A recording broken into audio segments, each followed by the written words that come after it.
Lethal Company is a cooperative survival horror or multiplayer video game.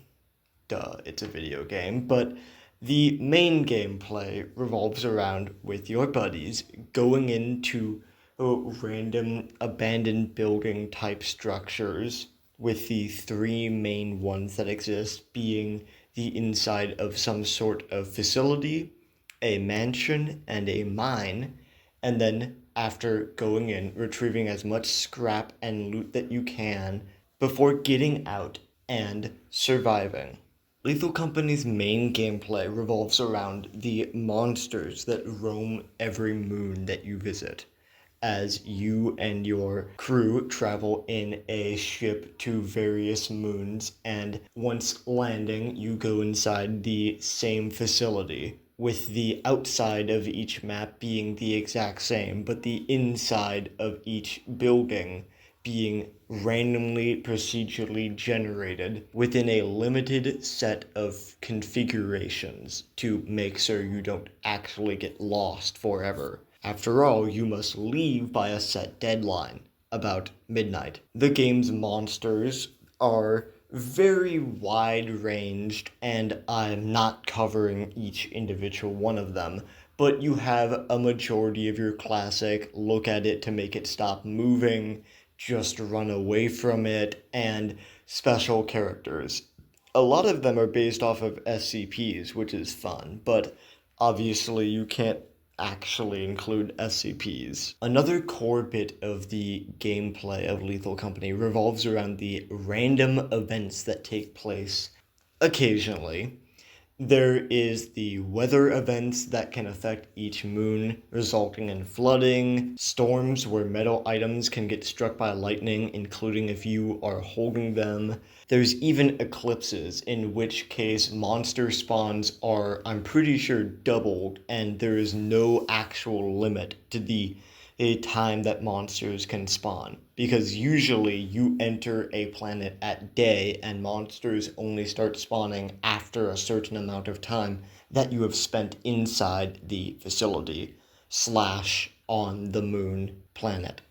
You go into the building, you come back out with everything that you and your crew have found, and then after a 3-day cycle, you sell everything that you can to reach quota, and anything that you can keep, you can keep. The money you make from going over quota or from just reaching quota in the first place, you can then spend on more items to make your experience easier. Or you can even spend them on going to select moons that have way better loot, but often way harder environments and enemies. The other main category of gameplay within Lethal Company revolves around friends. Lethal Company is a medium. It facilitates fun with your friends, and although many games are meant for you to play with your friends, Lethal feels like it was made for random goofing off and shenanigans. Lethal Company is the lightning rod that attracts everything that your friend group can do, and all of its stupidity as well. The monsters make for extremely funny moments. The voice chat that is exclusively proximity based, and therefore you must be nearby your friends to hear them screaming in agony if they're about to get killed. It all makes for an extremely fun game, fun scenarios, fun situations, and when Lethal Company first came out, although it's still technically in early access, but when the first people that could play it started playing it, it was extremely popular. It didn't come out during the pandemic, so to say, but it came out at that time period where you definitely had a lot more time with your friends, with your buddies. And it spawned a lot of lethal likes, or what people who don't have friends call friend slop. Because although I do have to admit there is a problem with having a game that's whole point is that you only buy it to play with your friends, it is not like it isn't a bad idea to have a game that revolves around having fun with friends. And of course, Lethal also has the byproduct of hundreds of, probably thousands of mods that even we played with a little bit back in the more heyday time of Lethal Company.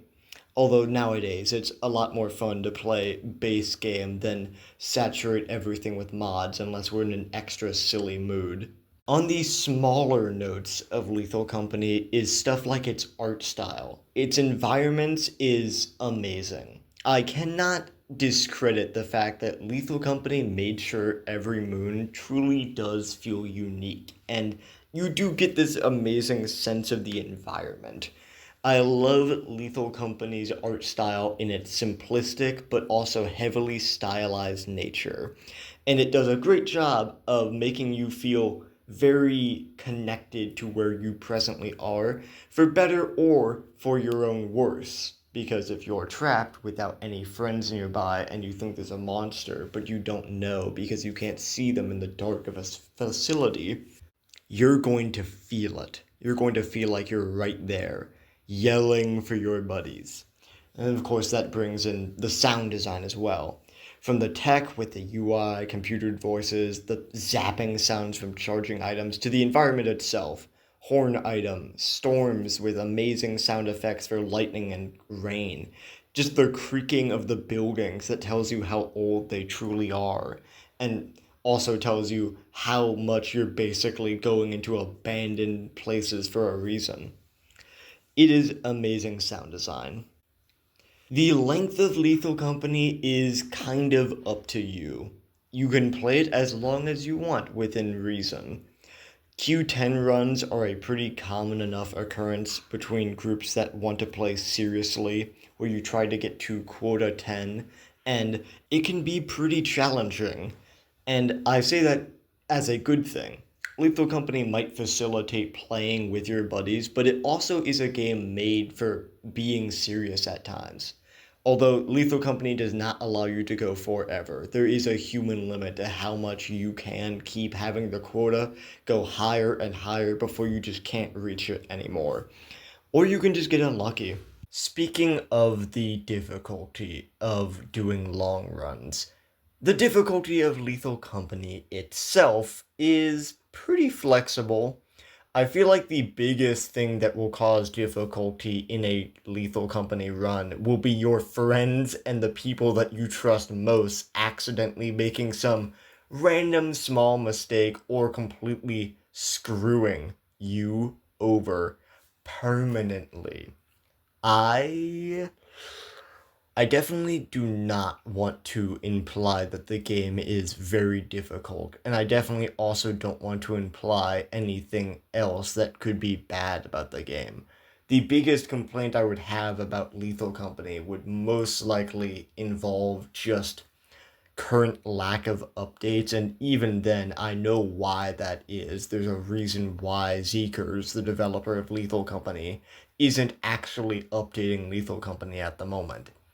I'm not here to discuss all of that, but the difficulty of Lethal Company is actually very light enough that at one point, one time, we ran a mod pack of Lethal Company called Brutal Company, and it was straight up terrible. Like, there was no part of that was undoubtedly not fun, but it was fun due to the extremeness of it all. After spending one singular day dealing with what felt like the equivalent of purgatory, straight up Hades the entire run, we run back to the ship and there's now a mounted turret installed in the middle of where we need to go to leave. Like, if you want Lethal Company to be harder or easier, you could undoubtedly mod it, is what I'm basically trying to say. And truly leaving out on that kind of thought, I will thank you all for watching. See you next time.